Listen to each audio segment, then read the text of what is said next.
Nous recevons pour le magazine de ce dimanche M.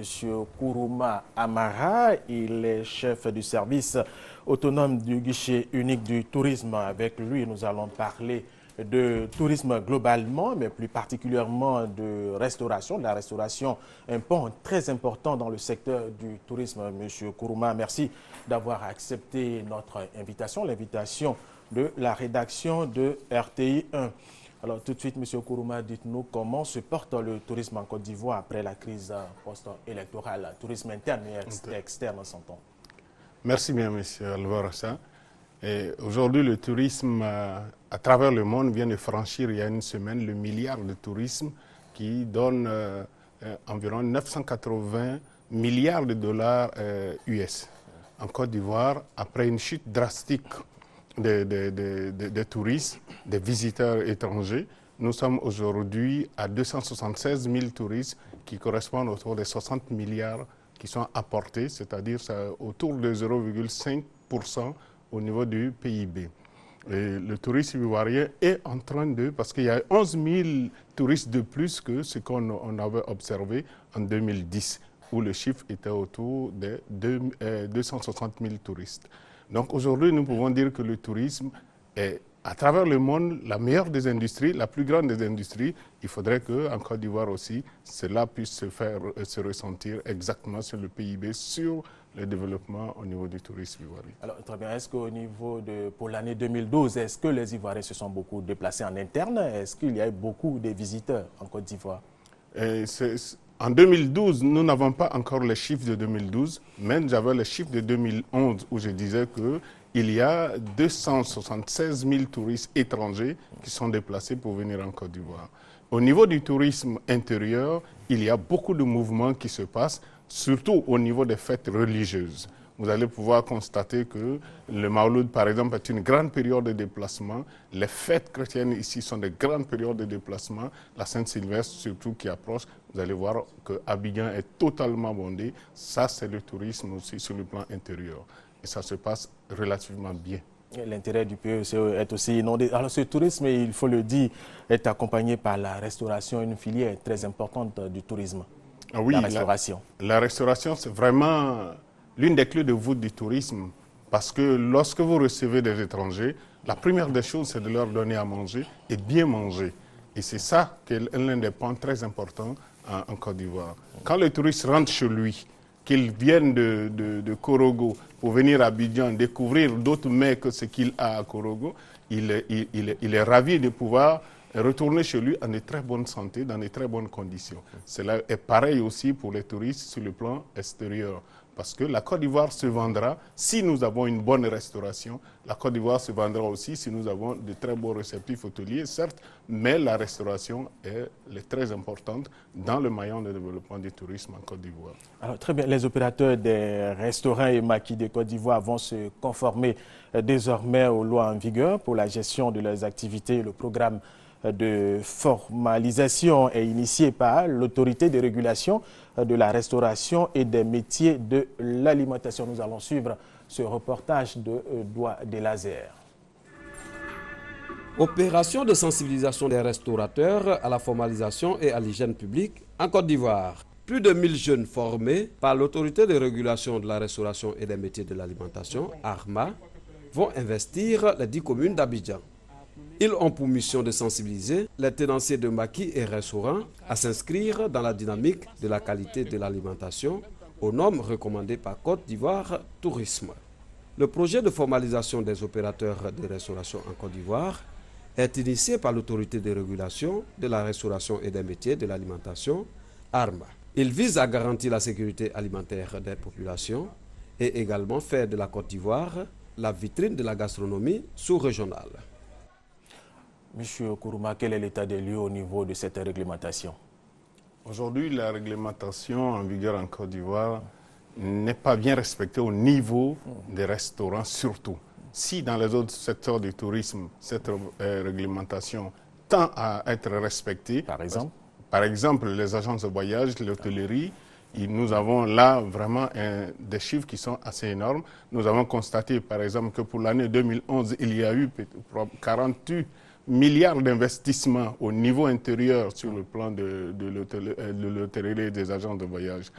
Parce que nous avons ces chiffres, parce que nous avons pu savoir que ces établissements venaient nous rendre visite et qu'ils étaient formalisés. Ils respectaient la réglementation en vigueur. Ce qui est contraire pour les restaurateurs, qui, nous pensons, c'est véritablement par ignorance ou bien par méconnaissance de certaines structures, telles que le service autonome du guichet unique, qui est un service du ministère du Tourisme, qui conseille, oriente et guide dans le développement et dans l'encadrement, l'ouverture ou la fermeture des restaurants et des établissements de tourisme. En quoi consiste cette réglementation? Aujourd'hui, au niveau de la réglementation, il est dit, si je prends par exemple le décret 1060 du 23 septembre 1984, il est dit que pour ouvrir, créer, transformer ou aménager un établissement de tourisme, il faut obligatoirement avoir l'autorisation du ministre de tutelle, c'est-à-dire du ministre du Tourisme. Nous constatons aujourd'hui que c'est une ignorance de cette loi, de ces textes depuis 1984, et les gens ouvrent les établissements sans se référer au ministre du Tourisme, et c'est un peu difficile parce que l'ouverture d'un restaurant nécessite beaucoup d'observation, beaucoup d'attention. Vous voulez dire qu'il y a un peu d'anarchie Il y a effectivement un peu d'anarchie dans ce secteur-là, parce que la réglementation n'est pas du tout respectée.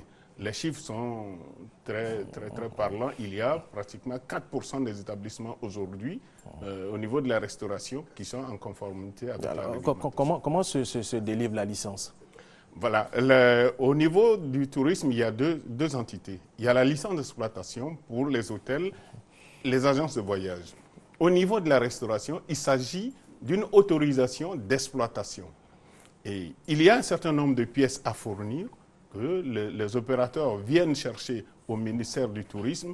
Aujourd'hui, il y a une convention qui lie l'ARMA, c'est-à-dire l'autorité de régulation de la restauration des métiers de l'alimentation, avec au ministère du Tourisme. C'est une convention de cession.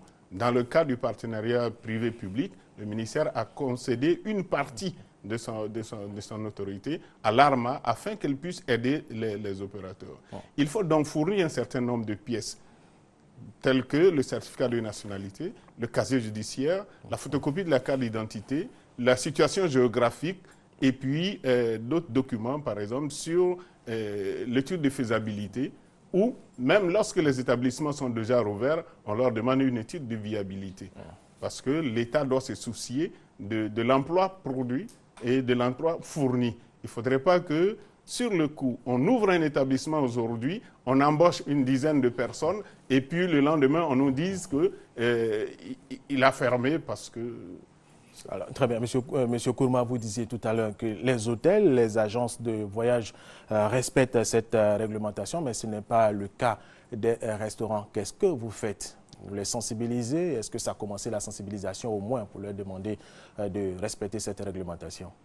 La sensibilisation a commencé depuis 2006. 2006 jusqu'à 2012, avec ce pourcentage que vous avez de 4%? Vraiment. Et les gens viennent au ministère du Tourisme à compte-gouttes. Au niveau d'Abidjan, ceux qui sont informés, les grands restaurants viennent. Parce qu'il faut distinguer ici les restaurants et les restaurants dits maquis. La notion de maquis, lorsqu'on le dit, on pense à quelque chose de péjoratif, mais il y a un décret qui réglemente l'ouverture des maquis, leur fonctionnement et leur utilisation. Donc, les gens, par ignorance, souvent, lorsque nous avons fait de la sensibilisation de proximité, certains sont venus nous voir. Et ensuite, dans les journaux et même à la RTI, nous avons aussi fait une sensibilisation. Aujourd'hui, le ministère a donc décidé de se faire accompagner par l'ARMA afin de pouvoir mieux sensibiliser les opérateurs du secteur. Et cette sensibilisation prend fin quand? Et à la fin de cette année 2012, nous voulons mettre un terme parce que 6 ans de sensibilisation, nous pensons que c'est long et ceux qui l'ont compris, c'est bien. Donc, vous pensez que vous avez suffisamment fait, donc après coup, il y aura des sanctions? Oui, nous allons passer à la phase de coercition parce qu'on ne peut pas toujours sensibiliser, il faut passer à la phase de sanctions, surtout que les décrets de 84 et de 79 sont très précis sur les sanctions et les pénalités qu'encourent ceux qui ouvrent les établissements sans aucune autorisation. Alors, oui, M. Koumanou, je voudrais bien prendre cet exemple. Les restauratrices de Tiebissou, de Tumodi, de Yamoussoukro, tout à l'heure on a parlé de tourisme interne, quand l'on se déplace d'Abidjan jusqu'à Korogo, généralement on fait escale dans ces 3 villes pour se restaurer. Qu'en est-il de ces femmes? Et tous ces établissements sont soumis à la même réglementation. Mais seulement, il y a beaucoup de facilités avec ce type de restaurants. Mais pourquoi? Il faut, pour ouvrir les établissements de tourisme, il faut nécessairement avoir un certificat de salubrité. C'est l'une des choses les plus importantes avec l'Institut national d'hygiène publique qui permet au moins de savoir que le traitement de l'alimentation se fait dans des conditions propres. Il faut donc que ces dames-là puissent respecter au moins cela. Parce que vous voyez, nos mamans, nos sœurs sont des très grandes cuisinières. Au niveau du goût, on n'a absolument rien à reprocher. Il faut simplement les encadrer pour que la qualité hygiénique puisse venir. Est-ce que vous êtes allé les sensibiliser? Oui, nous avons fait des déplacements, surtout à Tumodi, à Korogo, à Yamoussoukro, à Dembokro.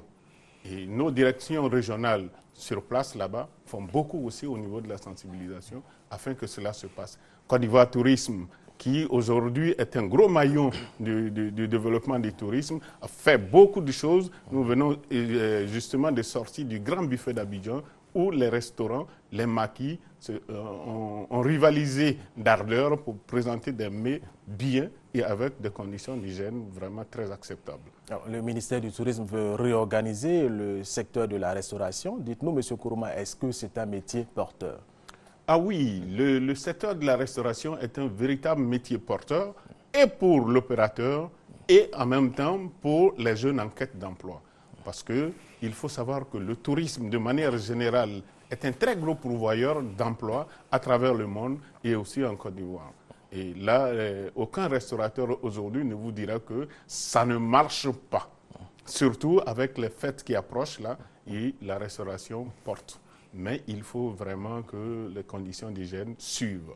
Est-ce que la jeunesse ivoirienne est intéressée à ce secteur d'activité? De plus en plus, la jeunesse ivoirienne est très intéressée à ce secteur d'activité. Il y a quelque temps, nous ne voyons que beaucoup d'étrangers qui étaient là. Aujourd'hui, on peut dire sans sourciller que le marché est utilisé, occupé dans un très grand pourcentage par des jeunes Ivoiriens. Est-ce que les écoles de formation, enfin, je veux dire, forment beaucoup de jeunes pour aller dans ce secteur d'activité, surtout qu'il doit être organisé? Oui, les écoles aujourd'hui, il y a eu un travail préliminaire fait par le ministère du Tourisme et puis, bon, je ne sais pas s'il faut le dire, un grand groupe d'hôtellerie européen qui aujourd'hui va se charger de former les formateurs